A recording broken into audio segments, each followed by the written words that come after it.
Hey, what's going on everyone? This is yours Shirley back with a new exciting video, and today we're going to be showcasing all the new hero augments coming into the next patch for Predecessor. So it's a really big new system that they're adding that's going to totally change the way how some of these heroes are going to be being played. And big shout out to Amanda Studios for allowing us content creators to get an early sneak peek of all this new content to showcase to you guys. So besides the new augment system that we're showcasing to you guys, I'm also going to do a little bit bonus section where we're going to showcase some of the new skins coming in the next patch, because some of them are it's very nice, and some of them are definitely gonna bait. I won't lie, but I know there's the audience for that, so I definitely want to showcase that towards the end of the video. So I'm gonna try my best. I should have timestamps in this video for all the different heroes, because every hero gets 3 new augments in this game. So I'm gonna put some timestamps. So if you're like interested more in a couple of heroes, you can quickly jump to that section right there. So like on your hero screen, you're gonna get a new tab right here for your called augments, and that's where you can see all the augments that every hero has. And let me just quickly explain for those who are kind of out of the loop. So augments are essentially like these kind of cards that you can choose before you get into a game that can like totally change the way a ability works, or give you like bonus kind of stats to your hero. So think of like paladins, over in Overwatch with the new stuff they're doing, where you can just choose different like perks and that can be applied to your hero for the rest of that match. And from what I can understand, these augments are just like totally available right from the start, because I know paladins do the really annoying thing where they'll like have some of these augments locked unless you reach a certain like level with that set hero or like a player level. So I'm very glad I don't have that, because if you guys know like augments or these kind of perk systems, there's totally gonna be ones that are gonna be super meta, and trying to gatekeep that behind like certain level restrictions is just really annoying. So I'm very happy that these 3 augments you can choose whichever you want. There's no restrictions or anything from what I can tell. And so before we can jump straight into like the main arguments for each hero, I'm gonna quickly go over the arguments, the common ones, like the mini arguments that every hero that can choose. Because some of these are actually pretty important, I would say. So the very first one, the common one, you choose one of these 5. You have Ferocity, heal for 3% more damage than the heroes. Ultimatum, your ultimate ability does 5% more damage. Divination, your heals and shields are 5% stronger. Regenerator, when damaged by heroes, you regenerate missing health over 5 seconds. And Technocraft, where you reduce your ability cooldowns by 0.2 seconds on hit. So obviously you can kind of see like each of these kind of like mini perks are kind of geared towards like certain classes in this like game, right? So like the Ferocity is going to be really good on heroes like Grux and just any bruiser slash ADC. If you want to go for more of a healing build, you do a lot of damage and you also heal a lot in return with this. Ultimate is also very cool too, because you do just more damage. Like anything that helps you do more damage is like actually pretty dang good, I would say, in this game. Like 5% is gonna be really good on the heroes like Kwang, Countess that has a lot of burst damage with the ultimate. Deviation is more like a kind of support perk, right? So your Narbash healing with your shooting is gonna benefit a lot from this. Particular regenerator is gonna be for your tanks, right? Like Sevarog, Steel, kind of like the heroes that you just want to be bulky, or you can even just slap this on most heroes in off lane. If you're going to get the matchup that's just bad for you, or you just want to have a lot more natural sustain in lane. Technograph is going to be probably the most niche one out of the 5, because because only basic attacks reduce your ability cooldowns by 0.2 seconds on hit. So it's going to be harder for most heroes to take advantage of this, I imagine. But there are abilities that like have more high multipliers on hit, or you have items like Stonebreaker that can apply on hit effects twice, right? So there's some pretty interesting stuff you can do with this item for more attack speed focused builds, like maybe like a Kwang Shinbi Prophecy build can be really good if you want to expand your abilities on them more, or maybe just for ADCs in general, like T Twin Blast, for example. He's probably gonna like this since he has a double shot, his Qs on here, like all that stuff. This is something you definitely want, like we're gonna be trying to cook with on the next patch. For common 2 perks right here, we have Farmer. The 8% more damage to minions monsters. Alchemist, dealing ability damage to heroes. Restore max mana over 3 seconds. Roamer, while our combat gain 5% movement speed. Steadfast, while immobilized, gain 12% tenacity damage reduction for 2 seconds. And Executioner, where you deal 6% increased damage to healers below 40% max health. So I would say for the common 2 perks, these are the more interesting ones compared to the common 1. Because common 1 is all about like kind of like healing more or doing just a little bit more damage. This one has a lot more differences between all the 5 right here.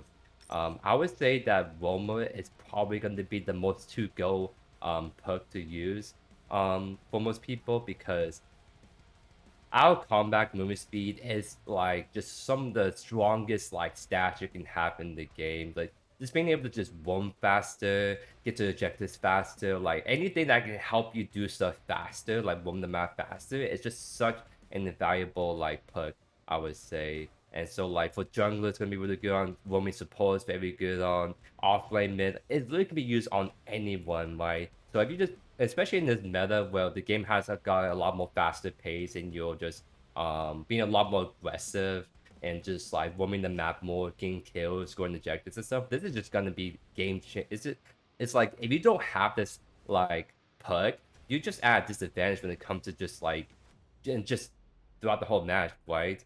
Just because think of like League of Legends, well, they have like boots that you always have to buy. There's nothing that forces you to buy boots, but if you don't buy boots and League of Legends that give you that movement speed that traverse the map faster, you just add disadvantage straight up.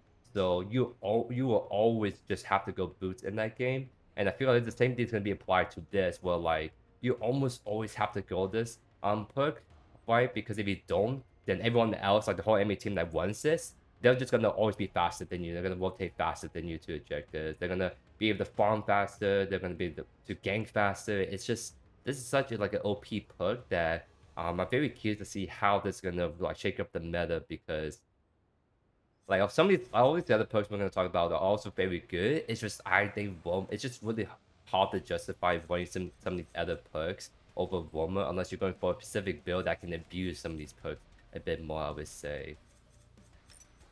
Because like stuff like Alchemist is like actually really nice, right? Because this is like really nice on heal like Kwang for example, that always have men sustain issues in lane. But this can just solve all that because now every time you do your damage to like heroes in lane, you gain max mana back. So that makes Kwang not as reliant on Divine Potion or like items like Elder Frost, right?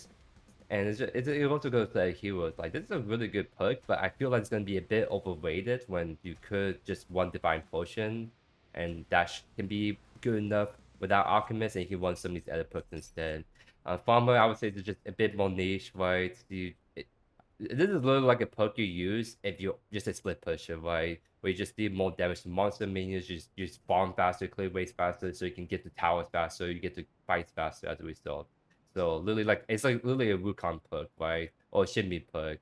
But even then it's like I feel like there's no real reason to go farmer when I can just go roamer if I want to split push better with the our combat speed, right? Steadfast. This one, I think there's a really good like counter perk to certain enemy team cards. So if you see like a Riktor, a like Countess, a Narbash, if you see a lot of CC and on the enemy team, this is just a good perk to try to counter that a bit.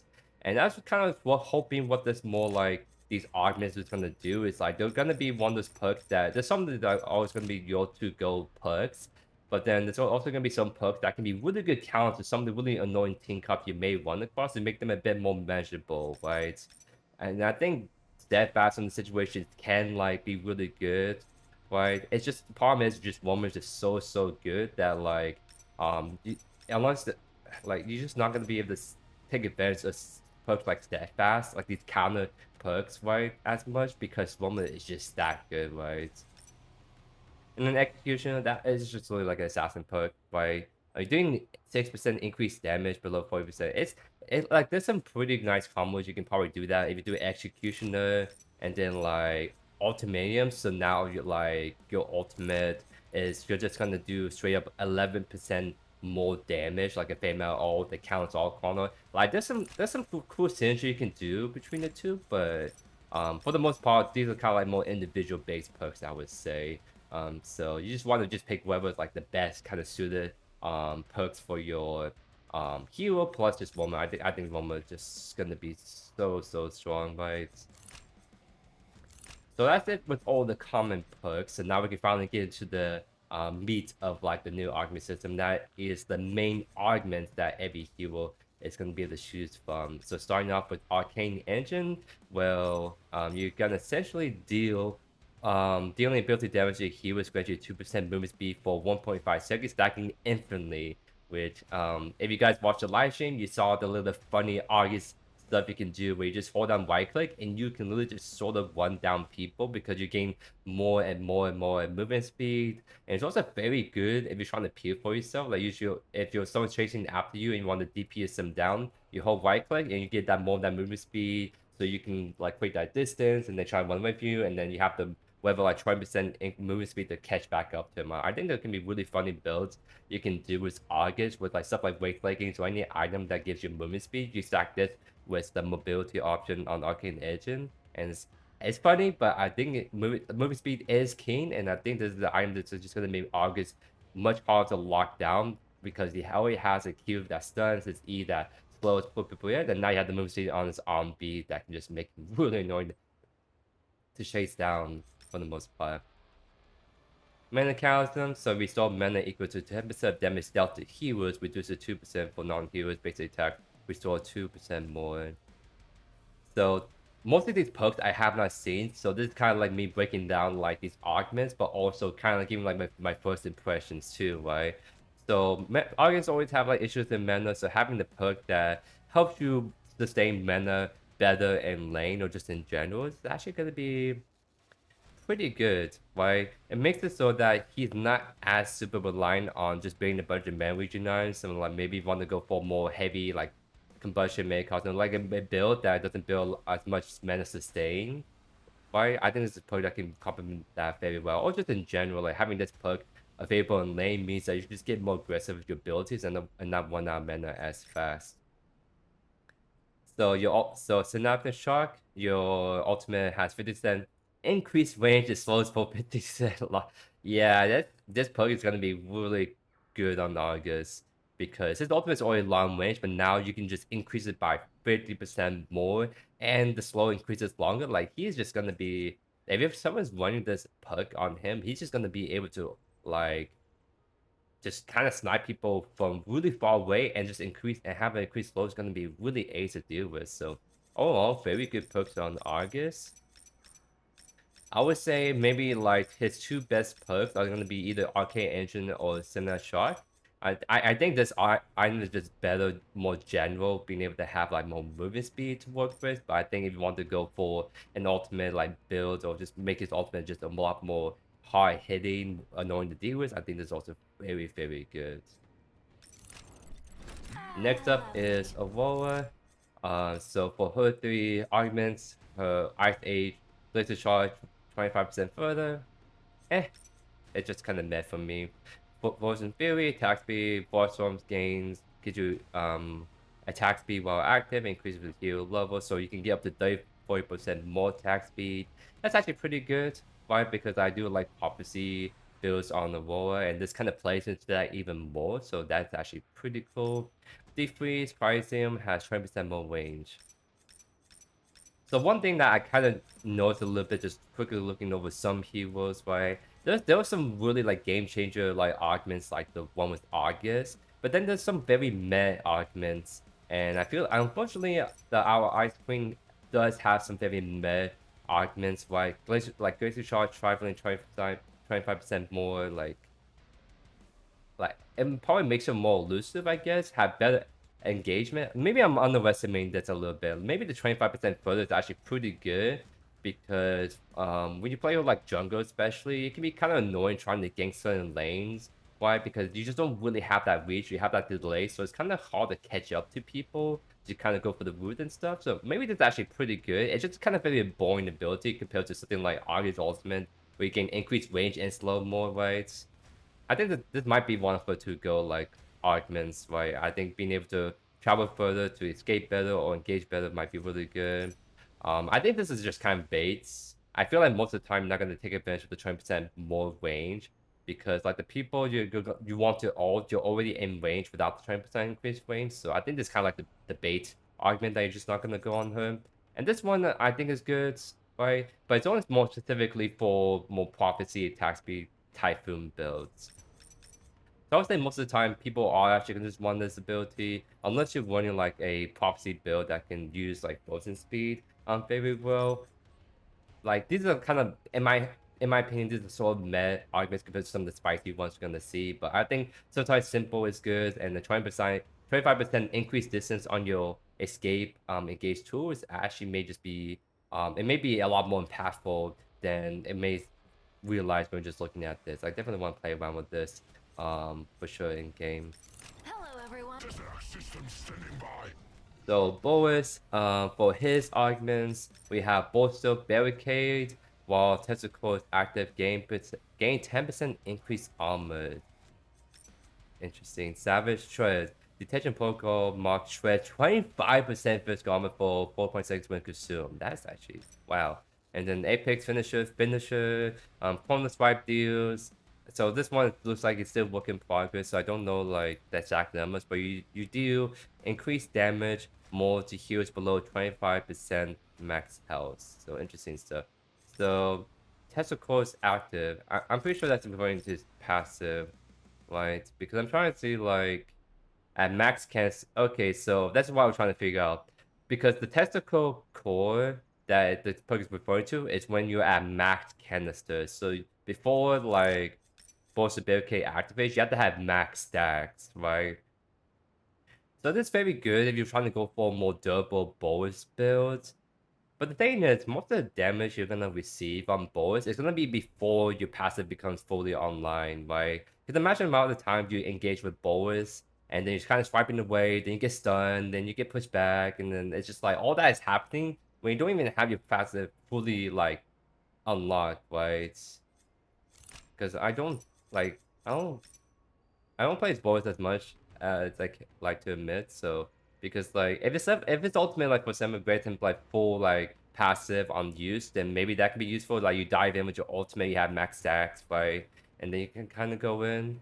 But everything that I've seen is like you only get max stacks and Boris if you've been attacking someone for a good chunk of time. And I just kind of feel like this one may be so semi-bait because a lot of the damage you're gonna see are burst damage initially that's gonna land on you before your max passive come into play. Like I think it'd be really cool if one of these augments instead like grants you max stacks on your passive on ultimate use, so that way you can kind of go out the gate swinging. But maybe that's gonna be too oppressive if Boris just auto stuns you and then he has full max passive achieved, so he just kind of hold down left click on you because yeah, I just think this perk is a little bit too hard to take advantage of. I think this is the one that's going to be probably the best. Like shredding armor is such a powerful like debuff you can apply to heroes. Like think of like Basilisk or Citadel, how strong they always been because they shred physical armor.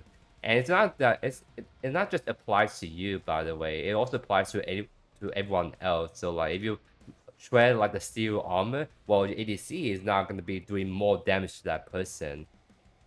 So I think like Savage Shred might honestly be the best perk on Boris. It's just like really simple. Use your Q, you sniff someone, then you do damage, and now for 4.5 seconds they have 20% less physical armor. A lot of damage you're gonna be doing, a lot of damage your other teammates gonna be doing. It's gonna be able to fit into that window pretty well. And I mean Apex, it's unfortunate that they haven't finished the numbers. Like there's still like a working build progress, right?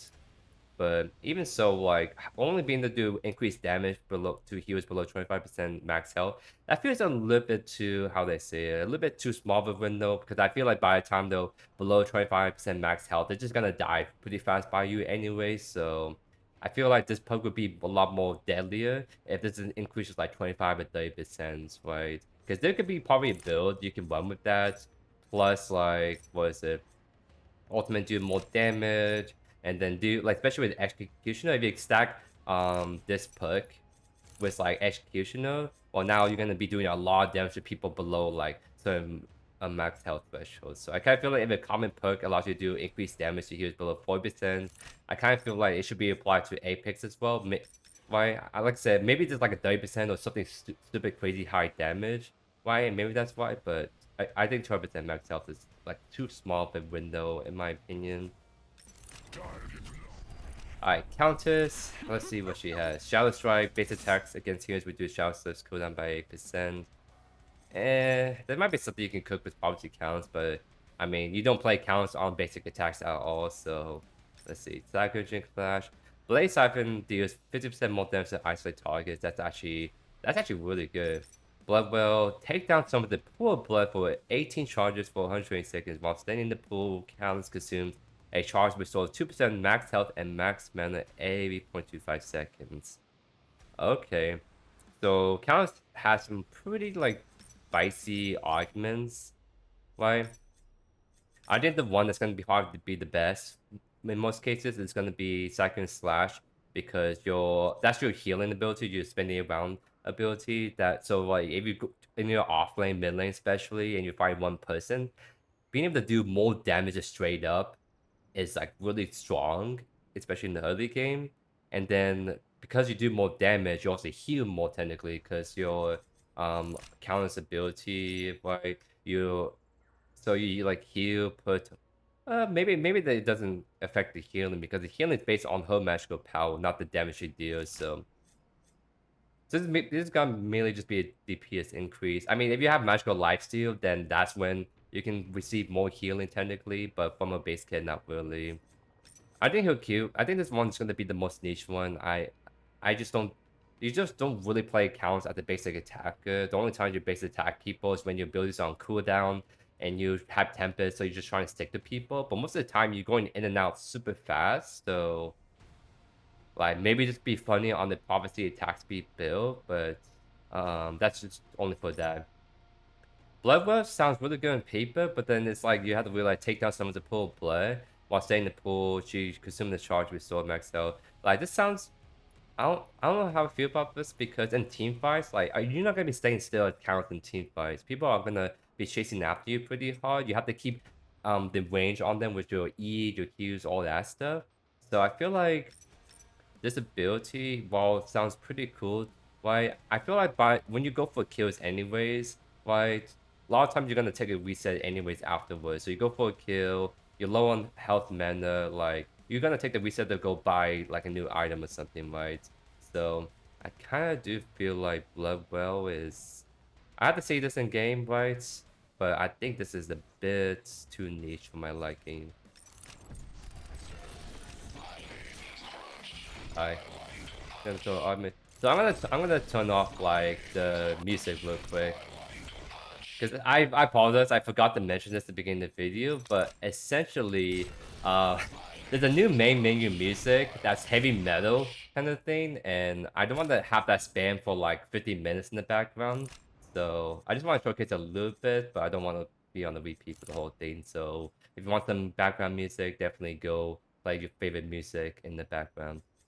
But anyways, he has, let's see, combo crunch, you deal damage with cross crunch, grants 4% attack speed. Okay, that could be pretty cool. I just, again, this is kind of unfortunate. Some of these abilities are still work in progress, so this could be really good depending on how many stacks you can get. Because if you combine this with, say, like Earthshaker or Absolution, which is actually really good on Crunch, you can go for a build where you're just winning really fast. Like, that can be really good. Lunge Crunch, Forward Crunch, travels 20% further.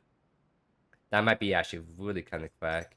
Falcon Crunch, very Captain Falcon from Super Smash Bros. Reference. And Power White Crunch launches Crunch 4%, 4 times higher when used mid-air. Cooldown is 40% longer. Okay, so I would say this is like the part the most interesting ability, but I don't know if it's like the most effective ability because there's not a lot of situations where you need the extra height on your E, like to be like most of the time the ledges you need to go over, you can get over right now. You don't really need this. So although this sounds really cool, this may be like not needed, but maybe be really funny to like if you're stuck in a sailor's cage, you can go this ability, do empower crunch E and you can jump up really high and get over it. Maybe like that can be pretty cool. Um but I think most of his time, his best argument is gonna be lunch crunch because you get to travel 20% further, which is like, and you think about it this way, you can do two of these back to back. You can actually have really long range that you can do for engagement, but also disengaging, right? And they're just always active, right? So if you're in lane, like 20% further means you can just punch people out of position even easier. Or go for the ganks where you like go for fog wall, do double crunch, and they just like you're going 20% further on each one. So I would say like most times you're gonna go lunch crunch, but then combo crunch. If you went for more attack speed build, then I think combo crunch might actually be really good on him. Alright, Dekker, momentum boost, rocket boost grants yourself a nearby ally decaying movement speed over. Really unfortunate, I can't see how long that is. Um, Let me actually pull something up really fast. So because yeah, oops, sorry for the technical difficulties. I just want to make sure I don't show anything I'm not supposed to show because they're giving the sheet out. But I haven't. I thought it's more for like just easy reference, but let me see if it actually shows some duration. Because getting to the part where it's kind of feeling like unless I know how long a certain ability is. Okay, yeah, yeah. Let's do that then. So apologies for that, guys. So this one does have some duration on it, not all of it, but it has some of it. Um, so let's do this because this momentum boost it's gonna be on this sheet at least. It says that it's gonna be over 3 seconds. So decaying movement speed over 3 seconds. That's 29% on your passive. It's actually very good. Photon efficiency. Your cooldown decreased by 50% when damaging hero. Our next stun rate increased by 30% on upon stunning. It shreds armor by percent for 3%, 3 seconds. So that one shreds armor by 20%. Wow. Okay. Yeah, I'm sorry guys. I didn't realize that there's so many placeholder stuff in game and that there's a sheet that we were just given that actually shows some of the misinformation. So I might go back very quickly on some of the heroes that were missing it. So sorry about that, guys, for the little bit scuff, but I'm just kind of doing this on the fly with the limited time I have. So I would say that like for Dekker, these two are gonna probably be your best.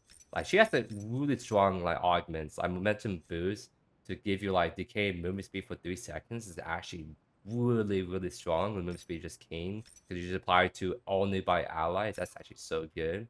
And then Iron Sword just shreds armor. So if you want to go for more mobility, this is like king. If you want to go for more damage for your whole team, Iron Sword just it. And then this is kind of like a nothing burger ability, right? So I would say like pick depending on your play size, like these two are like gonna be your best, 100%. Time to crush dreams. So just real quick, I'm gonna put in a timestamp kind of quickly. I want to see like what stuff I miss, right? Because I do think it's very important to show. Like it doesn't show right now, but some of the content is very important. If I can tell you guys, so for Boris, um, you deal 40% more additional damage to heroes below. Okay, that's why it's only below 25% max health because this deals 40% more damage. So this actually makes its ability a whole lot better because you stack this with your executioner. That's like 40%, 46% more damage below target control. Yeah, that might be pretty busted on him actually. So this one is more consistent.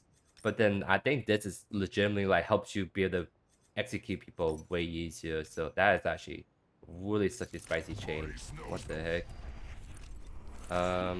For Countess, Bloodwell, I'm trying to see if there's one for her. Does seem like it. Yeah, Crunch there was one with stacking level times. So combo crunch. So this one grants 4% attack speed, stacking up to 6 times. So 24 increased attack speed is actually pretty good, but nothing super. It's actually pretty good, I would say. So yeah, that definitely enables attack speed build. I just think this one's gonna be a bit more consistent.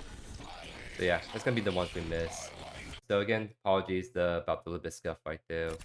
But we at least got that sorted out. So if we have more missing information, I can quickly like reference the sheets real quick. Smart therapy. While staying in Gagune, you yourself an ally here restore 40 to 400 health over his lifetime. Okay. I think that's a little bit too niche, but it seems I mean, I don't think you ever want Drongo support, but I guess you could if you wanted to go for the silence and the healing. Interesting though. Bring the boom, right help. It deals 30% more damage to nearby enemies when they explode. Wait, deals 30% of its damage to nearby enemies. Okay, so very like good AoE damage. So if you're like, I guess if you're hitting multiple people with rounds and they all couple together, then the AoE splash is gonna kill them. That could be really good for like AoE like damage and try and bust people down more. Trapnose cooldowns reduced by 85%, but do 60% less damage. Hold up. Okay, I think this might be his best one, and it totally changes his ultimate just completely.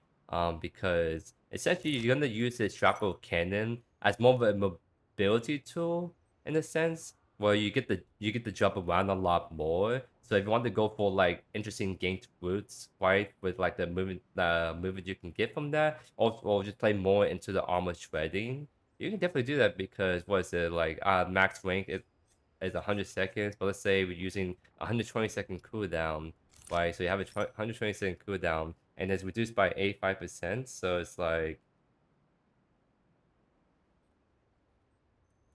I'm trying to do the math. So it becomes 18-second cooldown. What the heck? And wait, that's actually really spicy. Like having the ultimate ability, like having a force ability on the ADC that you can spam like less than 20 seconds every time is actually just crazy. Wow. This is actually a really cool ability because you can obviously do less damage, but like I think this is gonna make Drongo a lot better, more utility character and be like I think Drongo might actually become like meta because it's been out of meta for the longest time. But this alone that give that movement and also armor shred they can just spam every 20 seconds. That's actually crazy. What the heck? I am ready. Alright, Feng Mao, Augments, Glade, killing enemy units restore 3% missing health, increase to 35. So, kind of like it makes Feng Mao a little bit more durable, I would say. I guess it helps his offlane jungle sustain because he doesn't have any sustain and it usually is pretty easy to poke out in lane. So, being able to have this give his healing in lane be pretty good. Duelist, your basic attack debuff targets against the debuff targets, deal 5% more damage, take 5% less damage. Wait, that's definitely his offline dueling. That's definitely a very, very strong offlane perk because being able to do more damage to your target and take 5% less damage in return, that might actually make his offlane a lot stronger. That's actually really good. Seismic Smash, a Shadow knocks up enemies to stuns. Wait, he has some really good perks all around, I would say. This one just makes his offline dueling like much better, but I think this was probably his best perk in my opinion. Just being able to like knock up enemies and stun them for a short duration is actually like crazy good. What the heck? Because there'll be a lot of times where you can't always use your ultimate for the kill, but now you have the option to knock up enemies and stun and a line in front of you, so you can knock up 3 people and stun them. That's actually such a crazy ability to add to your ultimate. Wow. Okay. Onward. Alright. Gadget, Blast Life is Zone, short. Use Sticky hydraulics. Mine increased by 25%. It's kind of like whatever. Autolock, Seek and Destroy Home is being increased by 5. This build is already annoying enough in lane, but now you're making it like 25% faster, stronger for seeking people. That's okay. Iron Burial. Security gate grants yourself allied heroes a shield for 3 seconds. Okay. So a little bit more utility based, besides wall damage on her. I would say this one's probably her more consistent perk because being able to live longer with the shield you can grant yourself and to your allies too is actually pretty insane. And it's also like makes gadget support even better, which like gadget support is a thing by the way, so that's pretty dang annoying and good. So now on top of all the poke you're doing, the CC, now you're going to use your ADC a shield too on top of that. That's actually really good. But I guess if you don't need this, then this was probably the better one because your homing speed on B is going to be really annoying to deal with in lane. This is just kind of the nothing burger. Right? I don't think a lot of times you take advantage of the explosion radius on her kill. You're just trying to go for more single target damage, right? Gideon, I know one of them is pretty insane, Peace and a and lot of people are quiet. very conflicted about it. But for its other stuff, Cosmic Whip deals additional max health damage to enemies and centers, makes this like heal her even more. Upon activating Black Shield, gain a shield for 4 seconds. That's actually crazy, by the way. And then you have the infinite range on Breach. I would say I think his R&B is probably the more better consistent option because allowing you to have the build your R&B to just have infinite range so you can kind of snipe people from afar away or even just have very annoying long range poke in lane. I think this ability is just really good to not go. But if you want to just go for more ult build, like you have a mini True Saver Bracer, you don't have the CC immunity, but if you want to make yourself really hard to kill using ultimate, you can go this plus True Saver Bracer, and now all of a sudden like you have a bigger shield that and CC immunity with True Saver Bracer. So I would say, but this one's also good for the additional damage. So I think this is kind of like you can make an argument to go any of these three, but I think Gideon infinite range on zombie is actually pretty crazy too. Wow. Peace That and has quiet. there's a lot of arguments we gotta go All to, and I'm always gravestones seeing how long eternal. this video is coming up to, Jealous. so I'm gonna start speeding up a little bit more. I apologize, but that's why we put the timestamp so you guys can get like all the information you need, so you don't have to like sit through this whole like hour plus video if you don't want to. So for us, for post cut deals 115% increased damage to nearest enemy units. Wait, there's no way this is balanced. Because this Q does a lot of damage around him already.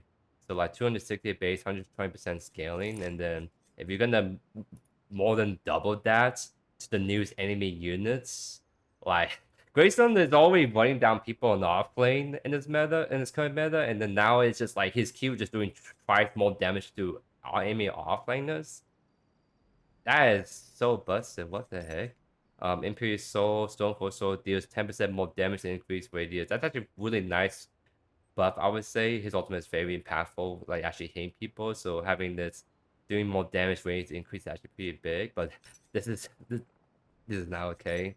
Tainted Oaths, take hold applied like okay, this is kind of like a nothing burger because you could literally just build like Tainted Guard, Tainted Blade. Those items are really good anyways on Greystone, so it's just like you would definitely go with this. This just makes his Q just hit so much harder for no reason in those 1v1s. Like his great if he doesn't get nerfed in this next patch, like this is legit gonna make him just like have to be he's already getting banned most games, but now he literally has to be banned because otherwise he just wins trades and offense so hard because of this alone. Like that is disgusting. I guess to say newest enemy units, so maybe you can play around that by playing around your minions, so like it could be applied to the minions instead of yourself. But still, if you're like isolated 1v1 fighting, that ability is disgusting. I'll see you. We Grim, have arrived. distant restore, blocking ability with energy shield restores health, movement speed. That's actually pretty cool. Reboot, triggering post fire reduce your current basic abilities by 50%. Post fire, which one is that again? Oh, that's your passive. Okay, that's actually pretty cool. Instant reload, killing an enemy here with 54 allowed to be recast. Wait, so his ultimate becomes Feng Mao ultimate essentially, but you can just execute people back to back to back. That's actually kind of sick. I would say that this is actually ironically really good on him. Like the healing that's kind of like extra. It's more like the decaying movement speed is actually really good because making Grim hard to catch up because of the movement speed slow and like this is actually pretty good. I would say that maybe this is like the more fun, interesting one to use. Well, you go for back-to-back multi-kill, so you execute someone with this, and then you can use this again and again and again. So especially going for maybe a mage build, because like the mage build on Grim is cool and all, but like you only have two abilities to take advantage of that, the GTFO and the Q. So once those are down, it's just kind of like you're kind of struggling. So if you go for a mage build, where you just nuking people 1,000+ damage or whatever on his ultimate, and you get to recast that over and over, that's gonna make Mage Grim actually viable. That's actually crazy good. right there. Grux, Warlord's Might, duration increased by 0.25 seconds on hit, decreased to... Wow, okay, so his ultimate allows him to ultimate longer. Pretty cool. Lust for Blood, Q for damage dealt to enemies inflicted with max bloodlust stack. So this is literally like the old Grux passive before they removed it because it was just straight up broken, and now they're adding it back to the game as an augment for Grux. Funny how that works. Chieftain's Blink. Reduce your Blink cooldown by 30%. Wow. Yeah, because Grux has always been a hero that's so reliant on his Blink because that's his only real way to escape, especially in offlane. So if you like Blink engaging a lot, or just need to have that extra mobility to get away from like in ganks, like this is actually pretty good. Like Blink's a really powerful ability, and the fact that you can reduce it by 30% is actually pretty insane, actually. Yeah, I would say like you either go for lots of blood or Chieftain's Blink, right? Because there's a reason why Grux old passive got reworked to not have Army Fan anymore because they were just really stupid broken. And there's a reason why Grux was so annoying to deal with often because he does more damage and he heals a whole lot. And now you get to have that back a little bit semi rework a little bit. So I would say if you want to go for sustain or the old Grux build, go for this. But I think this one might actually be a tiny bit better. I'm not sure. Like you heal a lot on this B, but now you get the heal for the damage. So I think this one just makes his combat capabilities much better. But this might just give him more active, engaged ways to get into team fights to get away. So this is really interesting stuff we want to try out for sure. Howitzer, blast off, landmine, blast targets 30% further. That's pretty interesting. Gain movement speed during makeaway 40, 80, 200% max rank. Wait, he's gonna go sue me with that. That's actually crazy. What the? Sniper shows, how is it basic attack against him? Total attack speed. Okay, so this is like the one I was showing in the live stream, I'm pretty sure. This could be funny for a prophecy build, but I'm looking at this, and Howitzer is already really hard to deal with when he's ulting. But if he gets 200% movement speed increase when you make it away, he can legit just get away from you. With all that increased movement speed you can give with this. Like that's actually such an insane like quality of life boosters ultimate. And I mean this is kind of like whatever. Like 30% further may be actually pretty big. But I think having move speed is always keen, and having increased movement speed while using your ultimate so you chase people or just get away from people easier, that I think is legit his best one to go for in my opinion. Iggy Scorch, 20 Maniac, increase your maximum tolerance to 4. Oh no. Oh no. Balance Belch. Belch deals increased damage based on 8% target missing health knockback 30% further. That's actually really good right there. Hold this. Monster permanently gains 3% explosion damage against heroes each time explosion hits one. Okay, so his R&B essentially is a scaling, so it's kind of like Gadget's passive. Well, the more damage you keep doing over the course of the game, the more ability power you get, and that means the more your abilities hurt as the game goes on. But this one is also the same thing, but only on his R&B. It's like 3% base explosion damage. So if you hit someone 10 times with this, that R&B is now gonna do plus 30 more damage, and then 60. That sounds pretty interesting, but I think it's gonna be hard to get like a super big number with this on his RB. I think his ultimate is honestly like this one might it's either this or this is gonna be his best ones. Having 4 turns so you can like burn objectives faster or just have an extra turn for them to worry about. It's actually really annoying, right? But being able to knock back people further and deal more damage is also very good. If you want to actually finish off people easier, or you want to peel yourself better by knocking them back further. So these two are actually really good on Iggy. It'll be quick. Kallari, Execution, Mandate, the takedowns reduce current basic ability cooldowns by 50%. Yeah, that's actually yeah. If you combo kill someone, then your E super jump reduced by 50%. Yeah, that could make Kallari like really annoying in team fights if it gets one kill started, kind of like a mini Serath passive. That allows you to just chain all the abilities back to back to back. Daily finesse damaging heroes with crippling dagger reduces cooldown by seconds with 120 mana. Interesting. Critical override. Kallari abilities can critically strike, but her critical damage is decreased by... Wow, okay. So It's either gonna be critical override or execution mandate, in my opinion, on her two best perks. I think if you're going for multi kills, it's really good, but it's also very volatile. You may not always get multi kills. You may only get one kill, then you die, but that one kill is still very important to get. But this one can help you get those kills because now they can critically strike. So that means that they're all just, it's just the damage spread across the board, but you have a decreased damage, right? Because I have like Vanquisher is very good, but like yeah, I know like now I'm thinking about more like any stash you build on stuff like Vanquisher, like the increased critical strike. Oh, actually no, it's not 100%. Never mind. So if you want to take advantage of critical strikes, you have to build 100% crit somehow with Iron like Vanquisher, right? So it's gonna be hard to find a way to build all that plus physical pen, but it does make your builds even more interesting actually. So I'd say if you're running a clip build on her, you go this. If you're not, then you go this. Khaimera, very ambush range is increased by, and let me look up the number right here. So it's supposed to be increased by 15%. Eh, I mean it's actually not too bad, but let's see what the other stuff is. Based on hero level, gain in increased physical power while in the jungle, increase to... Okay, so if you like to invade a lot with Khaimera, it's actually going to be really good. It's kind of like a win more kind of situation where you invade, and then like if you're invading, you're at advantage, right? And then minion generation, spirit generation, all grants health regeneration against minions. Wait, so this makes Khaimera offline actually viable because now your stacks can work on minions, so you can actually heal a lot more and have better longer trades. Wow. So yeah, if you're doing Khaimera offlane, like I'll probably will in this next patch, definitely go with this. If you're not, then I guess if you're someone that like being really aggressive, invade a lot, then go with jungle invasion. But if you want more a general buff, the fairy ambush is pretty good. Healer, They think they can take me. Greener of Mercy. Mercy costs 10 less mana, reduces healer's current ability coolers by current ability. So that it sounds like it applies to her ultimate. That could be pretty cool if you can reduce the cooldown of your ultimate or even your dash.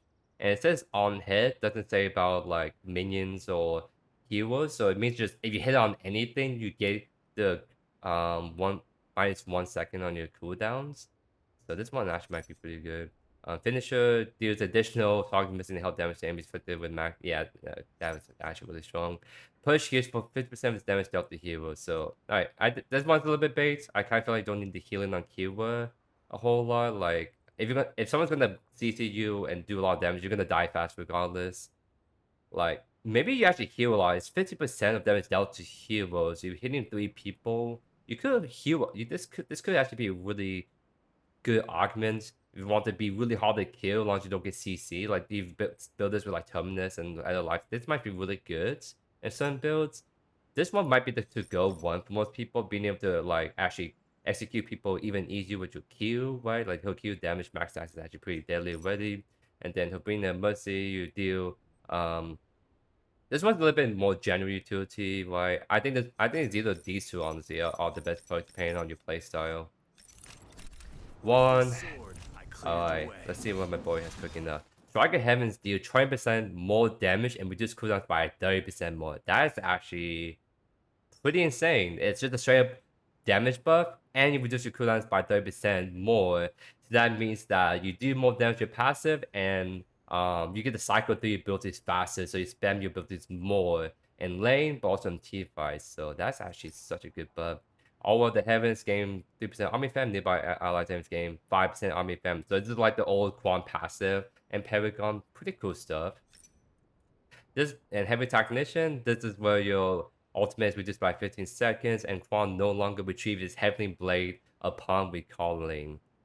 Yeah, as an OG Kwang enjoy back in the good old Paragon days, this might be my to-go perk. Me personally, I love the utility this has. It's literally like a free teleport, and teleport is legit an actual ability you have to pick one or two of in like League of Legends. So the fact that you gain this on just your base kits now is actually so cracked, dude. Like I think this one allows you to just be a lot more deadlier in jungle offlane in terms of damage and ability cycles, right? So I might bounce between these two. Like this one just kind of like more like support Kwang kind of play style, but like this. Well, now I can just teleport back to lane pretty easily, or if I know the enemy team is about to do primal and I have to do a recall, I can put my sword on primal, get recall by my items, and then just jump right back to it. I think in terms of the utility ceiling that this provides, this is legit like super crack. But I can see why you want to sometimes want this if you want to do more damage and spam your abilities even more. You ready? Belica, Void Bomb deals more damage to isolated targets. Let's see how much more it does. It deals 10% more damage to isolated targets. Actually, that's a pretty good buff, I would say. Passive gains 0.1 to 4 experience each second. Oh, that's actually really cool. Because Belica is a hero that relies on her passive, or rather, like her ability doesn't get like extra perks unless you max it out. But now you can actually get to that faster with this. It doesn't sound a lot, but this is like just passive. Legit, like you existing, you just gain more experience each second, increases with hero level. So what this means is that you're not gonna get to level 6 like a minute faster than your other mid laner necessarily, but as the game goes on more and more, you're gonna get the part where you get to level 18 and then your other enemy mid lane is probably gonna be still level 15 or 16. Like having that edge and being able to get to levels faster is actually really good. And this automatically makes the support Belica much better because support Belica suffers a lot due to having less XP gain, and her kit really is about maxing out abilities. So this helps her support a lot, so you can get the extra perks of your abilities much easier. And on hits, your basic attack deals 10% magical damage on hits. So that's pretty funny, I must say. So I would say if you're wanting an on-hit build in Belica, you still do this. Just more damage is just always almost better. But if you're not doing that, then I think this is better. Like if you're doing like a mage Belica build, definitely do this so you can get the extra damage or whatever stuff you need on your kit, on your abilities. I mean, this one's pretty. But the problem with this one is it's only like against isolated targets. So like it's only against isolated targets, and it's only against on one ability. Whereas like this one is always more active, and this one is beneficial overall. You ready? Alright, Morigesh. I hate this heal. Let's see what she has. Morigesh basic attack stress. Oh no. There are some builds flying around Morigesh where you do Prophecy Typhoon, so Morigesh is already hard enough to like catch up to, right? Or the fact that like you can want Prophecy kind of like build on her, and her damage starts to skyrocket pretty hard because now you just like marking the enemies, you're doing a lot of damage with all your abilities, and your basic attacks just hurt a lot with Prophecy too. Like, and the fact now you shred magical armor and playing this more, that's just really scary, honestly. Takedowns decrease curse cooldown by 20 seconds. So it's like a reset kill like Feng Mao or the new Grim Augment. But it does mean that you spam your ultimate a bit more. But this one's a little bit bait. I think like most of the time when you're trying to use your ultimate mid to late game, you're always gonna have it when you need it for the most part. So this may be a little bit too much baity. Like may not actually be that good in my opinion. And then Curse Infestation. Hive deal 10% more damage and has 10% increased range. Honestly, I think like usually like some of these augments where it buffs certain parts of the kit where it's like okay you could run this build right in right situations, but like, I'm kind of looking at these other perks, and the Mortgage build with Prophecy is already good and people running it a lot. But now it's like you have this augment where you shred magical armor stack 20%. Like this might just make Mortgage like attack speed Prophecy build meta now, where you just pair this with that. That's gonna be so disgusting to deal with. Oh my god. Alright. Mourn. Casting ability reduces the cooldown and extract, so you get the usual passive more and heal more. Eclipse applies Contagion. That's actually interesting because when you use ultimate, you apply this, so it's pretty much like you use ultimate plus your Q. So funny enough, if you want to kill someone across the map that's like 1 HP, you use your ultimate and they take like Q damage, and you could automatically have a global damage passive. That's actually pretty funny. I won't lie, and it's mainly for the fact that they have their armor reduced, so it makes it so that every time you use ultimate, you're always gonna shred armor That's actually pretty crazy. And then your Dreadful Boost, that's where you pull to yourself. So it makes more a bit more elusive, I guess. But I really think that's not needed. So honestly, I think this one's gonna be his best one, like just straight up. Because the not the fact that you can kill people across the map if you really want to. Because it's like applied to Tejas, so it literally just means applies the whole thing. So like you do the damage to everyone with your ultimate, plus you shred the armor. So it makes it really easy to like use your ultimate, you shred armor, do damage to 5 people, and then use your Q again, and you like reset that duration. Like that, this is actually gonna be really crack on him. Somebody hear a call for the legend? Alright, so Murdock augments Sting operation is gain 2 additional trap charges. Interesting. Charge now pierce units and have what? Okay.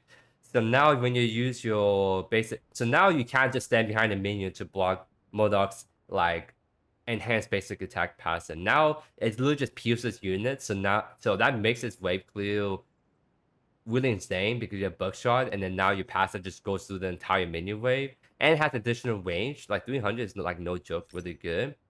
Long, so his ultimate deals 12% more damage in grants. And let me look at what it does.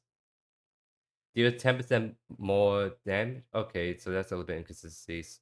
All this stuff is subject to change. I'm seeing 10% more damage on the sheet, but it says 12% right here. So definitely stuff is subject to change. But the other part is you grant 30 more gold on hero kill. Interesting. So 30 more gold is kind of whatever, but having more damage on ultimate is actually pretty nice. I think you just straight up go this one. Like being able to pierce units and have increased range is actually pretty nutty. So you can use your passive basic attack to actually reliably, you know, finish off targets, or if you want to just like hit multiple people. So imagine like there's 2, 3 people in front of you, use your basic attack and just go through 3 people at once. Late game, that's gonna hit like a truck, right? So that's actually pretty crazy. Call for me, and I will be there. Circuit reset, quality grants current ability cooldowns, reduces ability cooldowns by 1.5 seconds when it shields a hero. Oh, okay. So this means that if you apply it to yourself, you reduce all your other abilities. If you apply it to someone else, like if you apply um the orb to like your ADC, they're gonna reduce 1.5 seconds on all the abilities. That's actually a really cool change. Um, Ultimate cleanses the allies use and grit. Oh no, that's not gonna be broken. Uh, let's see what this one does. Drains current mana, dealing it as true damage. If you're doing million mana offlane for a reason, you go this. If you want to grant your ally CC immunity, if you want to grant your 10-0 killer immunity CC and cleanse it, this is not okay. This is gonna be so crack, cause like CC immunity is just so strong in this game with all the CCs running around, and now you're telling me that I go look at someone and then I'm like, okay, I'm gonna cleanse the CC and grant you about 2 seconds of CC immunity, just like straight up. You get like it's not okay because as long as you have one ally that's doing good in your game, you can just make them win harder or just keep them alive because you grab them in a super big shield and you make them CC immune. That is crazy. Oh my god. Some of these augments are actually just game breaking like OP. I won't lie. Berserker beat. March Band allies more attack speed, 24%. That's actually pretty cool. Narbash restores mana equal to damage received. That's also really nice. And his ultimate, each shred of shreds 2.5 armor with the way each hit. That may be actually really insane. How many? 10 hits. Okay, so you have 10 hits on that. You shred armor by 25% in the area around you, both magical and physical. Okay. I think this one might actually be really good because I'm gonna be honest, this ultimate is sort of hit or miss because you're only doing it for the slow knockup and it's so easy to interrupt it too. So it's kind of like you just playing Narbash mainly for the heal, movement speed, and some dunks. But now you shred armor and the entire area around you. That's gonna make Narbash utility skyrocket like crazy. Oh my goodness. Maybe they should practice and come Alright. back. Phase. Extends Catalyst, your passive. Also restores your link allies mana. Okay, pretty interesting. Your energy lance is 30% shorter but deals more damage. 65. Okay, phase mid might be more of a thing because of this alone. Interesting. Hyperflux grants more movement speed 10% and health regen for its duration. So I think definitely you're gonna be running this most of the time so more movement speed to your ADC and you grant them more health regen, right? Because you're not really using this for the support aspect, and even this too is sort of niche too because I feel like I kind of feel like this is more like a laning phase thing, but it falls off really hard since you get the mid like those team fights later on where you don't the missing mana is not really an issue, right? So yeah, I think you just do this honestly. The 1 billion, which is the Attack on Titan reference, by the way. So I'm actually pretty happy for that. One more has no cooldown, but it deals 30% less damage, costs more mana, slows rampage by the as I will like this a lot. Walking up, Boulder Throw can be whipped out mid-air and it deals more damage based on this. So maybe you can on B use Q mid-air and you can still get the stun afterwards. That's actually pretty cool. But now you can do 8% more damage if you do like the long range, so it makes this Q a lot more satisfying. And then of course you see this in the stream where you shrink instead of growing. No combat penalty, 8% total attack speed, but receives 30% more damage. This sounds pretty interesting on paper, but I think honestly for me, I might go to this, not just for the memes, but the fact that pages can sometimes get countered because it's just so big that's just so easy to land every single thing on it. But now you shrink and like it's just a lot harder for people to actually hit you in general. So even though you receive more damage, right, it gets offset by the fact that you are just so much smaller in comparison, and that just means you're going to be getting hit less and getting CC less because it's just a lot harder to hit you. And the fact that you can just zoom around on the mini frog and still throw kills at people is pretty hilarious. Like you're getting 8% total attack speed is actually really insane. Like you can this makes his attack speed builds like actually this may make his attack speed build better. Where you just go this one attack speed build something like Rapture, Sky Splitter, or Overlord, just something with like on like that kind of stuff. Like I might cook with him.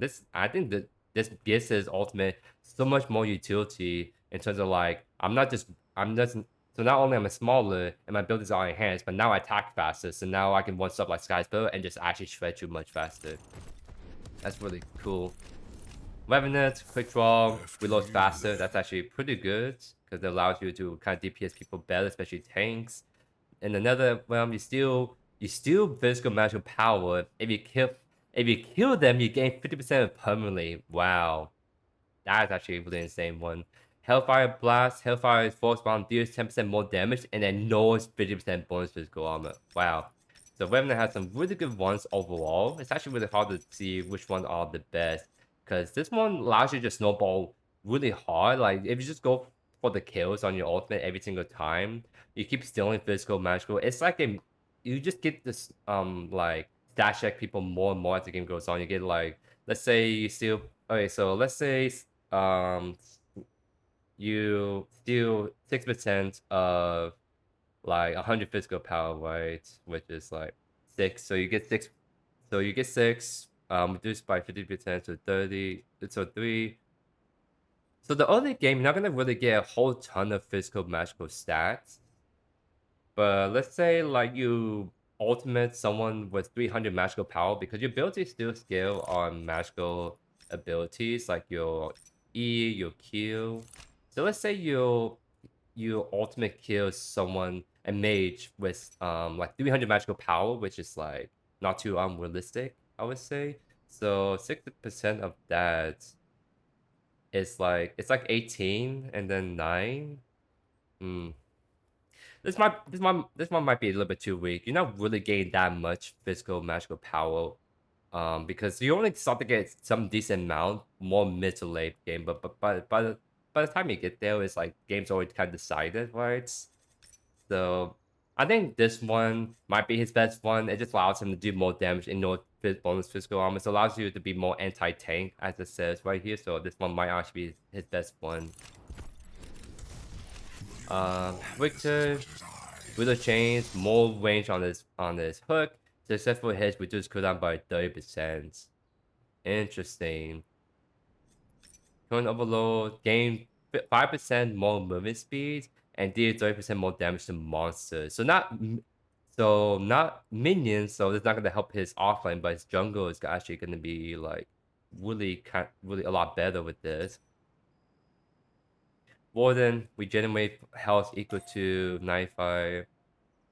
Wait, is that right? Let me look at that real quick.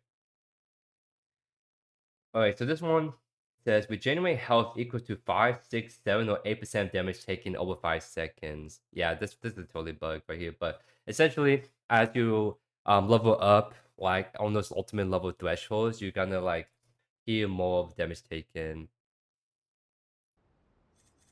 So while that one's a pretty like simple perk, remember you can combine this with other perks like Regenerator, so that stacks with that one, and if you can also stack it with that as well, so you get damage mitigation. So yeah, if you want to make Richard like really tanky, like really tanky, you definitely you can do this and combine that with like those two perks. Jungle, you obviously do this, and then I guess if you hang your hooks very reliably, then it's also very good as well. Oh my god, we've been going for an hour already. Fallen Grace features stores health on pickup. Let's see what it says right here. It says restores 150% total physical power health on pickup. So if you have 200 physical power, that's like 300 health on pickup, something like that. That could be actually pretty good. You get the multi kills, and then you get to like actually keep going, even though you're low HP. You get some health back. You gain 20% critical strike chance while Hersey is active. That's actually really cool. Crushing descent.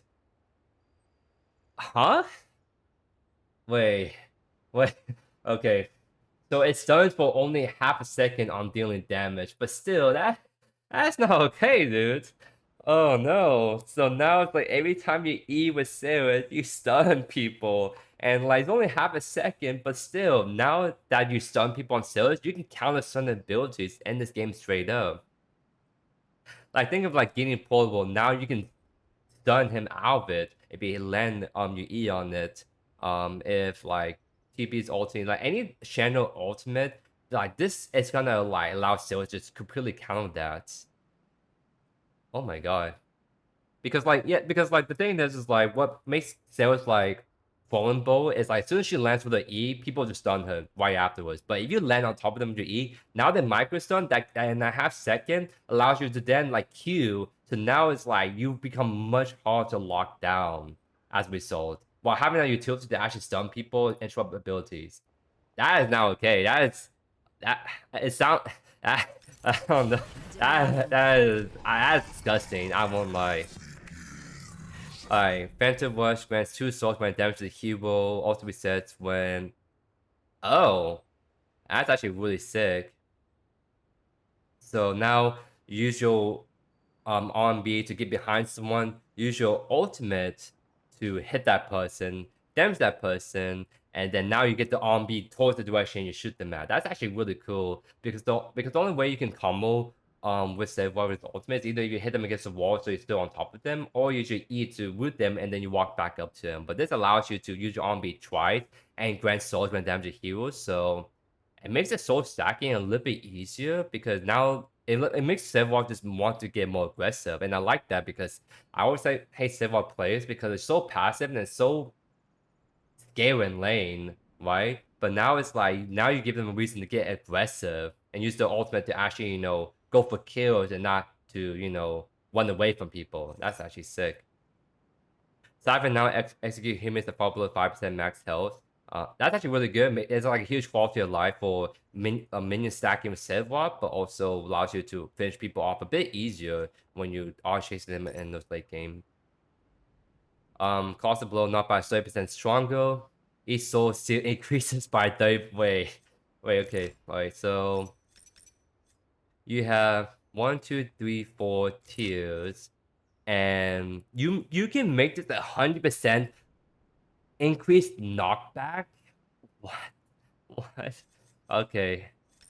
All of these are really good on him. Like, even someone that hates Sevarog for the longest time, now I'm excited to see play around with Sevarog. Like, I want to see just how, like, strong this knockback is. Well, like, you can just go up to someone mid lane and just knock them 110%, now to shoot them all across the lane. Like, that is just hilarious. What the heck? But wait, now I think about this mode, now it just gives Sevarog Wimps more of an excuse to just use it to knock people away and run away. Because now imagine you try to chase out the Sevarog, he uses ultimate and you have a 120% increased knockback, and now it's just like it is just impossible to catch up to Sevarog after that. That is disgusting if people do use it that way. And I know people are gonna use that way because several players are just scary cast most of the time. That's disgusting actually. My excitement now turned into dread hole as soon as I saw that. Oh, I realized that. What the heck? Shinbi rushing B applies 2 stacks of tracks to heals upon damaging them. So your arm B, yeah, it's gonna make you get to 8 stacks easier, but if you just hit one target, like that's just excessive stacks you don't really need, honestly. Yeah, it's only good for team fighting. Well, you can only hit someone like once or twice, and being able to apply like additional like do 2 stacks on top of it, so you get the full out 8 stacks on hitting them twice. It may be good. Ability hits reduce buying melodies cooldowns by 1 second more. Buying melodies cooldown. So I'm trying. Basic attack periodically damaging an enemy heal with an ability decrease. Okay. So this one's, but yeah, this one's pretty interesting. I'm trying to see PO melody deals 3 times more damage, damaging an enemy heal with an ability decrease. It's kind of a bummer to show like the cooldown of it, but the fact that you can reduce it by 1 second more. So if you want to like make your passive block 1 or 2 more times, it can be good, but it's sort of situational still. Upon killing the camp leader, permanently gain ability haste, half of it. Okay, that makes Shinbi's jungle a little bit more viable because now it's like, let's say you kill like, I don't know, 20 camp leaders. I don't know how, like, so let's say you kill 20 camp leaders, that's 10 ability haste.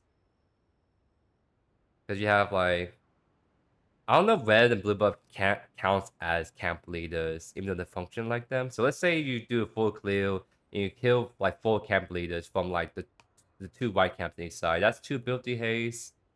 Do that a couple more times, 10.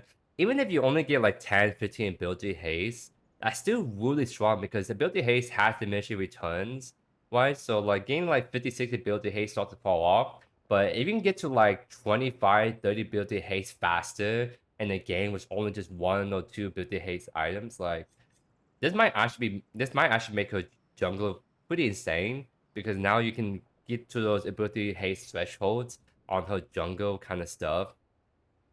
Right? You can get to those ability thresholds faster, and then maybe make her less reliant on ability hits in general, so you can build more like waste leggings, without like worrying about not being enough ability haste. So jungle definitely do that, but these two for offlane are kind of meh.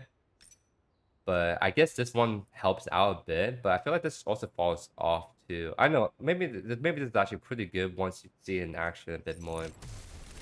Your tech is cute. Skylar, Mine's gonna blow you Plasma away. Barrage, Plasma Grenade reduces his own cooldown by seconds when attached to enemy hero. So for that one, let's see, Plasma Barrage. What is that? Um, so wait, hold on. Plasma could. Okay, there we go. Plasma Barrage, Plasma Grenades reduces its own cooldown by 3.5 seconds when attached to enemy hero. So I guess you want to do Q spam more. That's possible, but I feel like that's not her main part of the kit that makes her good. Suppressive file. Base attack range increased by 12% while using your E? Oh no, I don't like that. It's good, but I don't like being on the receiving end of that. Atomized artillery. Wait, atomizer. Actually, ultimate like fires 3 blasts in succession. Oh, okay. Yeah, that one's actually pretty dang good, actually. You get to so it's like a so instead of doing one big blast, it's 3 smaller blasts, and if you hit all 3, it goes up to so it's like 20% damage increase to your ultimate, and it's spread across 3 blasts. So it's nice because if you like just miss one, you still at least get 80% of it. So honestly, yeah, these two are like really strong. Like this is honestly really annoying, but I think I think honestly this one might be a bit better, right? Because being able to do more damage and then being able to have a 3-round burst, so you can kind of like spread that across around more. That's actually really cool. But I think most people default to this still. Having more attack range on the ADCs is just disgusting. They shall sing of this day. Endless hunt. Takedowns, we said Sparrow's basic ability cooldown. So if you want to do Sparrow penetration builds, like in front of them, making sure all that, which I've done in the past, is actually very fun, very good. This actually enables that. Like that's actually so sick. Phase Stalker. Upon activating high senses, enter stealth and gain 35% increased movement speed for 1.5 seconds. Heightened senses. That's for B. Wait, no. No, that's for E. Wait, so you use your E, you enter stealth mode, and you gain movement speed increase? Wait, this may actually make Spell way more viable than ever before, because Spells always have issues due to having no, like, way to peel for itself. Like, if people are on top of you, you still can't get away with them, but the fact is, so if a gank is incoming, and you see it, you can activate this, get the stealth movement speed, so you can confuse them temporarily, and that alone can make you so that you survive some games. So let's say someone's trying to chase you in team fight, you use your E, and then now you get the move speed to kind of reposition really quickly, and then they can't see you, and it allows you to just go, yeah, this is actually such an insane ability. Ultimate now release a fan of 5 arrows, 20% more range, fire 2 more volleys. So Ultimate has always been underwhelming, and I guess this makes it not as underwhelming. You go this, you go this, you go this, you go this, you go this. That is such an insane utility that Sparrow really needs right now. Bulldozer, when using Bulwarks, become unstoppable and gain 50% damage reduction. Okay. There's not a lot of abilities that can like have priority. What I mean by priority is like if you have this, if you have Bulwark and one other ability go head to head, usually Steel has the priority. You always like CC the other person before that CC sees him. But I guess if you want to use your Q to, let's say like a gank is incoming and then Kwang is trying to tether you. Now you can use your Q and not have to get worried about Kwang tether actually interrupting you. And you get the damage reduction too. It's actually pretty crazy. So I think this one might honestly like be really, really good for Steel, I must say. Like, yeah, so I'm looking at some stuff. But yeah, no, like I think this one might actually be a really good generalistic one. Cost of crash, 30% longer range, knockback enemies on impact instead. I need to see how this knockback interaction works, but having increased range of ultimate is actually sick. Force Shoot has 2 charges, but it's reduced in size. Okay, I also need to see this in game 2. But being able to block like abilities and basic attacks, but on 2 charges is actually really annoying to deal with, I must say. I would say, yeah, like all 3 of them are really good. So honestly, you just pick which one that you like more on Steel yourself. Terra Iron Saw, Wire Rush grants damage reduction while it is channeling. I think it's like really situational. A lot of times you use your RB like right away, or if you're charging up your RB, people are usually running away from you. So I guess it's good if people are on top of you, you want to charge up and try to reduce some damage. But if you just say they're doing nothing, you're still receiving damage still, and like that one might be a little bit too niche. Axe Retriever, Hero E can be picked up, which isn't cooldown. So it's literally like Olaf, like Axis and League of Legends, like a straight carbon copy of that. So really good for jungle, or just often in general. If you want to E with someone, go on be top of them, pick up the axe, and now you can E again. Like that's actually pretty nice. Healthy will, while you're unstoppable force active, gain stack of healthy every 0.7 seconds. Honestly, yeah, I think these two are like one of the better ones. This one's really good for more aggressive playstyle, but this one is also very nice if you're like running around and chasing people. This allows you to get more empower abilities off easy without always having to hit someone. How are you feeling? We are the Amaran. Faye, We damaging are healers the harvest Chaos. notes grants 8 ability haste for 5 seconds, stacking infinitely. So essentially, what this means is that if you like poking down people constantly with your E, like your E benefits from hitting the same person over and over. Like refunds mana cost by hitting with the enemy heal or killing the unit, hitting the same target deals increased damage. So it allows you to just E spam much harder. So it makes her like 1v1 dueling like actually really kind of crazy. 40% more range on a Q is really disgusting because the slow, like a huge, like box that she can do like in front of her that gives her movement speed and slows people and has 40% more range. That's actually really crazy. And healing on team goes also heal yourself and allies for 30 of its duration. Healing repeats. I'm assuming what this means is that if you're within like the radius of your RMB, you're gonna be healing on it. So a bit situational because it may be hard to actually get the benefits of healing. Maybe do something funny where you use that in lane to heal yourself to like support for A might like this. Maybe mid phase might like this if you want to get more healing. But if you're playing mid phase, you want to do this so you can just be a lot more aggressive with your E. Or even this so you can like hit people farther away and then slow down them play. Alright, we're almost getting there, guys. Twin Blast. Grenade. Vortex Grenade has 1 additional max charge, while Dash also grants 1 charge on use. So you get 3 charges on your grenades, and then every time you use your E, you get 1 charge on max. So it makes him spam his RB a lot, and that plays very nicely in his more Infernum penetration builds. Vaporize has more 50% more range, pretty nice. Harsh Shot pushes back nearby enemies. Its force increasing the closer they are.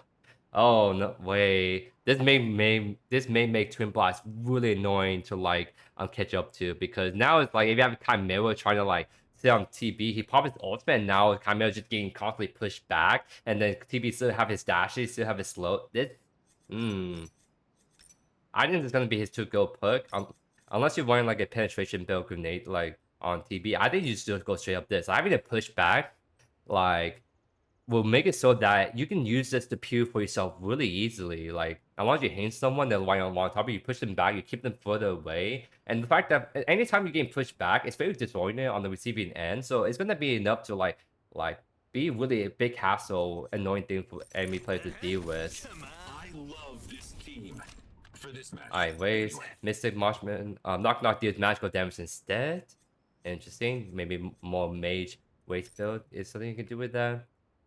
Surprise, surprise, grants its effect to nearby allies here, but oh, no way to bring back Wade's old ultimate, but it's now still on a basic ability.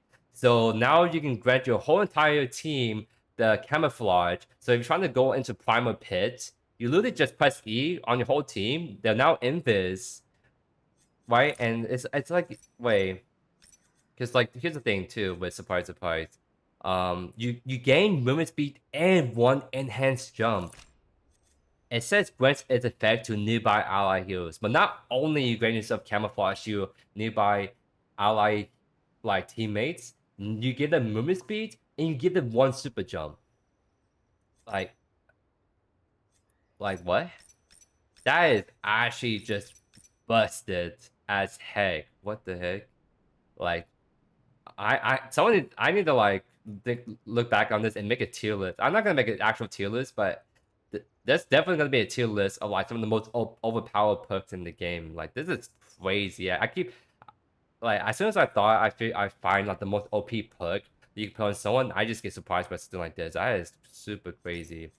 And it seems like this is a kind of like typo of one of them, but luckily we have the list cheat sheet to help with that. So like one of them is still like this magical damage instead. The other one is probably this one where you grant 5 additional gold on kill, increase to 54 hero kills. So it's really like a Revenant passive, but on an on B. So that one, like, it's actually really good. But like this is just so good not to just pick up ever. Like that is criminal just how strong like that ability is. So I'm gonna apply to someone really fast.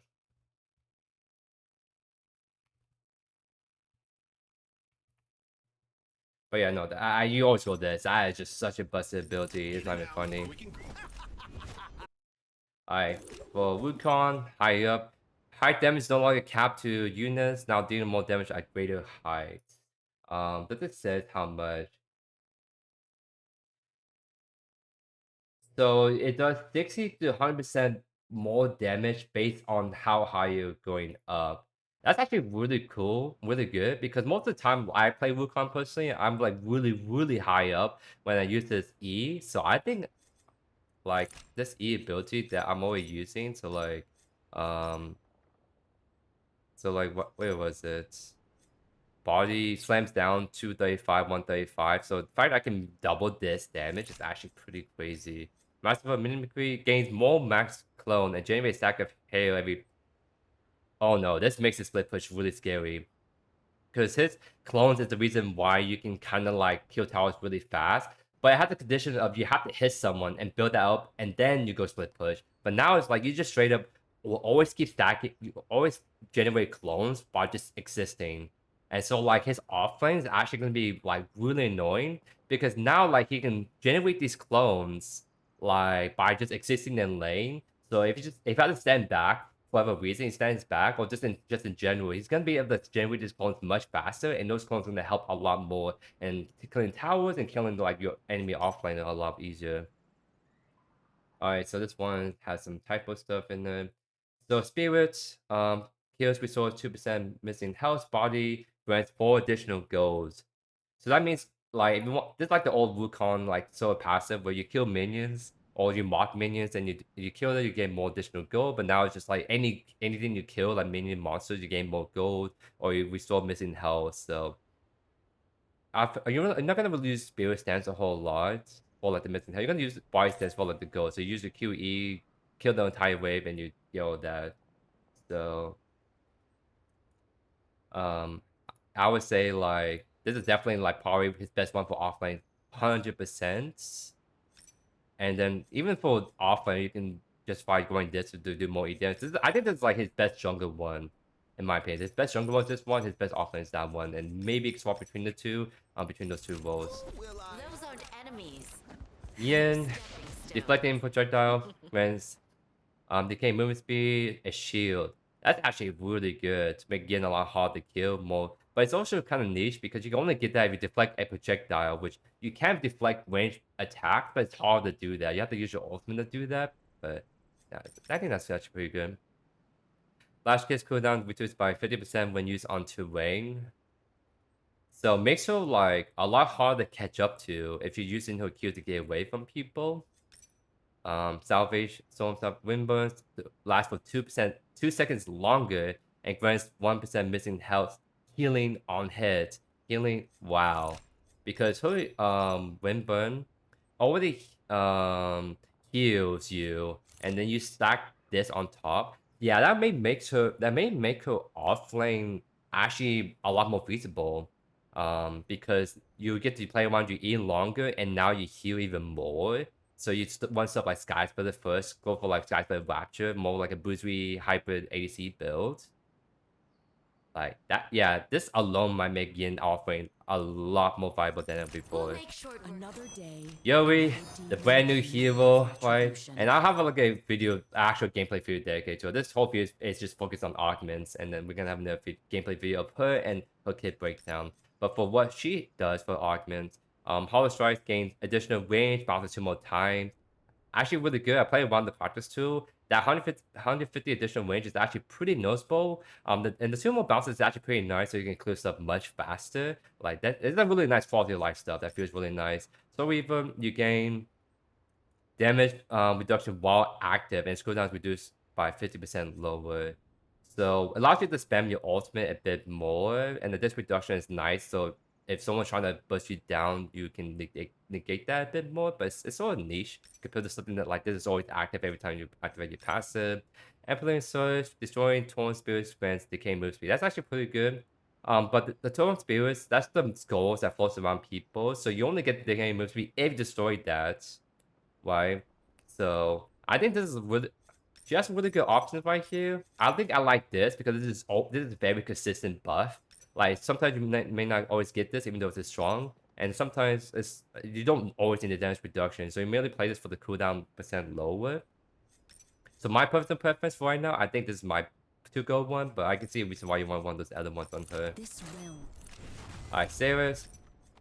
Ascendant gains 12 health and physical power every minute. I really like this because it automatically makes those assassin builds better. Because assassin build on Serath makes burst damage really strong. The problem is you don't have a lot of health to compensate for that. But once you get to 10 minutes, you get 120 health, and then you get like about 15-17 physical power. And then you go to 20 minutes, and now like all of a sudden you have 240 health, and then you have like what is it 30 physical power, and then you get to like 35 minutes, and now all of a sudden there's literally like a free item you just have on your passive, right? So you have 6 items, and this acts as a 7th item in terms of just raw stats at 30 minutes. That's really insane. Master spear of new cooldowns is 40% longer with them. So if you want to use your R&B range a lot more and spam it, you can do that. But honestly, zombie is only used to really execute people. You're not really using it to poke people in lane. Me, honestly, just me playing him in offlane. Your E ability is 50% low, 15% lower. Cooldowns reset on takedown. This one is really, I think this one's gonna be really good on Serath because it allows you to get really aggressive with your dashes, go for a kill, then dash away to safety or to keep chasing people. But I think this is honestly like super crack on him. Because consistency is really important. You may only get like 1 kill, and then you just only get 1 reset cooldown. On the E, that's not even his best ability, right? But having this, where you just by U16 you get free stats, and it allows you to just be bulky in general, do more damage, and you stack this with other stuff that gives you bonus health, or the fact that every time you get a kill with your ultimate, you get bonus physical power. Like this is honestly that's gonna make Serath like super scary the longer the game goes on. Lastly, we have Synced, Healing Matrix. Infuse have 2 charges, but heal 20% less. So if you want to burst heal someone, you can do that now. That's actually really cool. Infuse on-hit damage increased by 0 to 50% based on... I think on-hit healing is what's supposed to say. So now it's like... So either you heal more with one ability, or you get to like heal 2 people at once, or heal the same person twice in a row. I kind of don't like how similar these 2 abilities are, because it's literally like... I much rather... like these ones impact different abilities, but now it's the same ability just done differently. So it's kind of like not a big fan of how the 2 augments are very similar. Disc of Demise, Ricochet, bounce further. Each have reduced current cooldowns by 5%, increase to 10% per hero. So yeah, like it helps you it helps you use your cooldown cycle a bit faster. But honestly, this one is probably the best way to go. Like being able to like double heal your like ADC is really strong, and maybe getting a big chunk of healing is also good. But yeah, I'm not sure.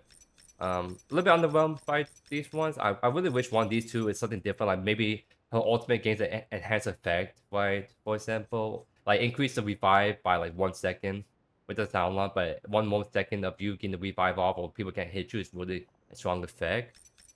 Yeah, especially since that some heroes like the Wraith got super busted changes, and then this one is kind of like doesn't feel as impactful, and one that is like almost like a duplicate of another. It's also kind of disappointing to say the least.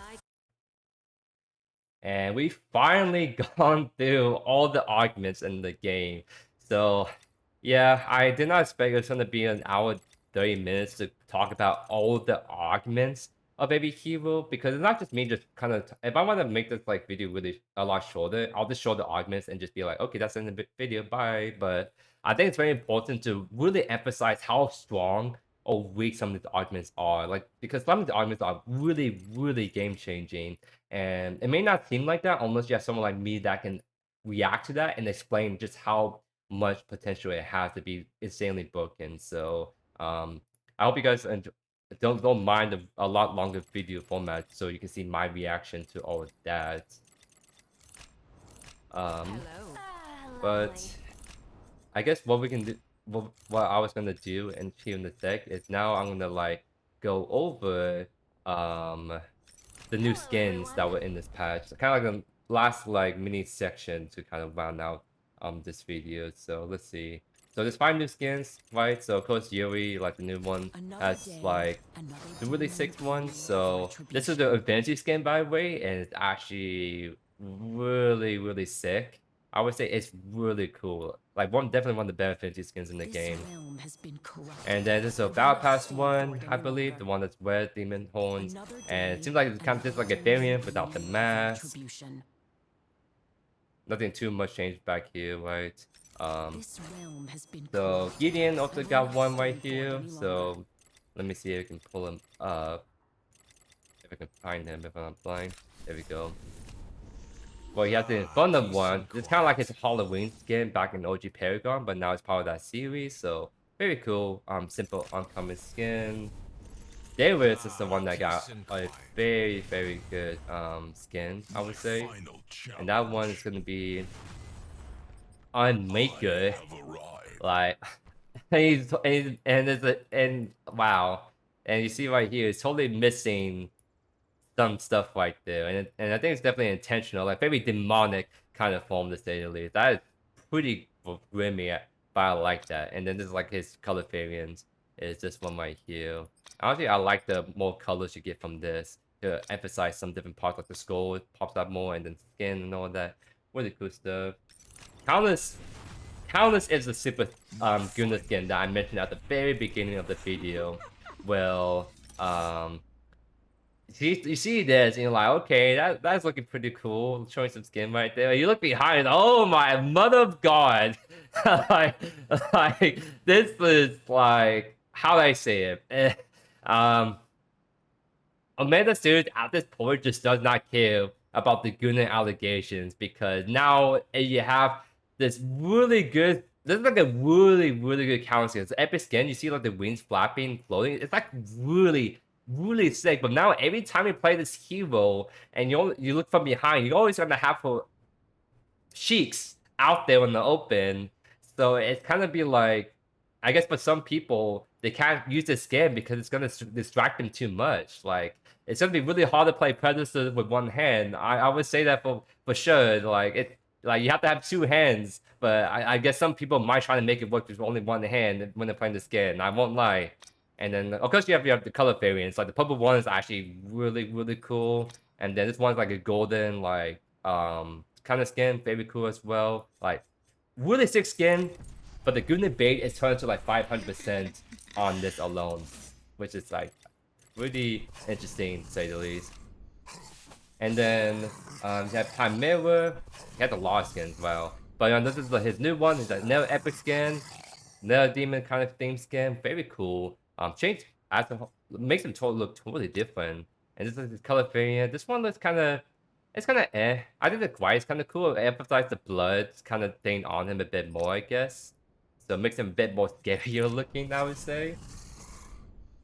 So essentially, they made the female skins a lot more Guna, and they make the male skins a lot more edgier. Is pretty much what's happening. And there's one more, and that's the Shinbi Let's go. diaper skin, like the one that got kind of teased online recently. It's G. This is an opal skin, by the way. You have to buy this with the opals, so you just can't buy this with the plats. And what it is, it's pretty much like the Looks like it's diaper skin, but you have like I guess cat ears instead, and a little bit different color palette. So for opal skin, it's kind of meh in my opinion, right? It still have the diaper issue, so I'm kind of feeling kind of meh on this, right? Like that kind of skin just falls short. Like honestly, like if Omega want to make a lot more bang for the buck, they should have just made like the counter skin like they should have made like this whole skin only opal only, and then you're gonna see people buying a lot more loot cores, right? So they can then purchase this skin. But you know, they haven't reached that point yet. But I won't be surprised in the future to make another Guna skin like this, but make it only Opal only, and then now that's how someone's gonna buy 50 loot cores so they can get enough Opals to buy that set skin. But anyways, that's the end of today's video. It is a favorite long video, probably one of my longest more guide videos, I would say. But that just goes to show just how extensive and big this whole like patch is with like the augments, right? Because again, I could make this like a 40-minute video if I just show all the augments and then like, okay, bye guys now. But like, I think it's very important to have these discussions, my first impressions, my review, and my opinion on what's going to be the most strongest augments of every hero. So you guys have that knowledge, or at least some of that opinions, to make your own judgment and know exactly what to go for or what to be on the lookout for when he was like, Waze, go pick up that perk that makes his whole team invisible. Like that's gonna like turn the meta on its head, and maybe good, maybe bad. We have to wait and see. But anyways, I hope you guys enjoyed today's video. If not already, consider subscribing to the channel so you don't miss a single beat by yours truly. Later today, or you're gonna see the Yuri gameplay very soon, if not already. And we're gonna have a lot of fun with her. Trust me, guys. She's super cracked. But that's gonna be it for me. Subscribe if you haven't already. Thank you guys so much for all the amazing support and love. And I'll see you guys in the next one. Peace.